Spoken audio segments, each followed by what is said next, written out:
ஒருத்தனா அவங்களோட ஒரு உண்மையான ஒரு பிரதிநிதியா உங்ககிட்ட சில கேள்விகள் கேட்கணும் மிஸ்டர் பிரைம் மினிஸ்டர் அவர்களே.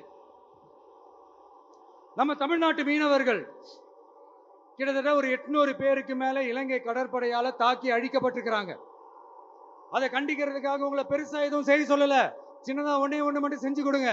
இனிமேலாச்சும் எங்களுடைய மீனவர்கள் பாதுகாப்பா இருக்கிறதுக்காக இந்த கச்சத்தீவை இலங்கை கிட்ட இருந்து மீட்டு கொடுத்துருங்க, அது போதும். உங்களுடைய இந்த முரட்டு பிடிவாதத்தால நீங்க நடத்துற இந்த நீட்டு தேர்வு, அதனால இங்க என்னென்ன நடக்குதுன்னு சொல்றதுக்கே மனசு வலிக்குது.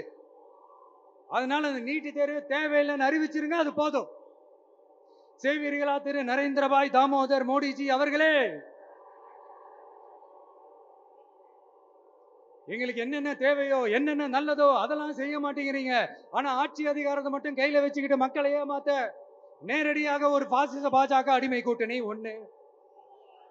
அடுத்து உங்களோட இந்த மைனாரிட்டி ஆட்சியை ஓட்டுறதுக்காக மறைமுகமாக RSS அடிமை குடும்பம்னு இன்னொரு கூட்டணி. இப்படி மக்கள் சக்தியே இல்லாத இந்த ஊழல் கட்சிகளை மிரட்டி அடிபணிய வச்சு 2029 வரைக்கும் சொகுசு பயணம் போயிடலாம்னு திட்டம் தீட்டி வச்சிருக்கிறீங்க. அதானே ஜி? என்ன ஜி?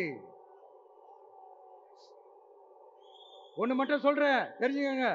என்னதான் நீங்க இந்த நேரடி மறைமுக கூட்டணி குட்டிகரணம் போட்டாலும் தாமரை இலையில தண்ணியே ஒட்டாது. தமிழக மக்கள் மட்டும் எப்படி ஒட்டுவாங்க?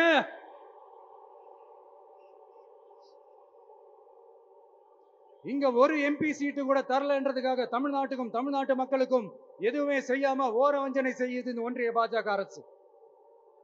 சங்கம் வச்சு தமிழ் வளர்த்த மண் இந்த மதுரை மண்.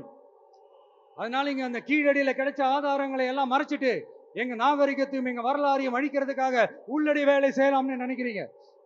தமிழ்நாட்டை தொட்ட என்ன நடக்கும் நீங்க பல உதாரணங்கள் இருக்குது. அதனால இதையெல்லாம் மறைச்சிட்டு எங்க மக்களை ஏமாத்திடலாம்னு மட்டும் நினைக்காதீங்க.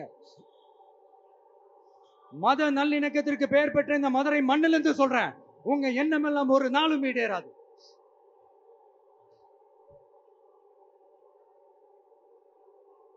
எம்ஜிஆர்னா யார் தெரியும்ல?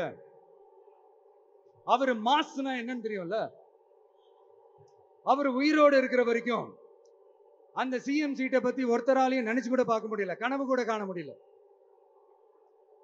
எப்படியாவது அந்த சிஎம் சீட்டை என்கிட்ட கொடுத்துருங்க, என் நண்பர் எம்ஜிஆர் திரும்ப வந்ததுக்கு அப்புறம் நான் திருப்பி கொடுத்துறேன்னு தன்னோட எதிரியை கூட மக்கள் கிட்ட கெஞ்ச வச்சவர் எம்ஜிஆர். எப்படி கெஞ்ச வச்சவர்? அதனால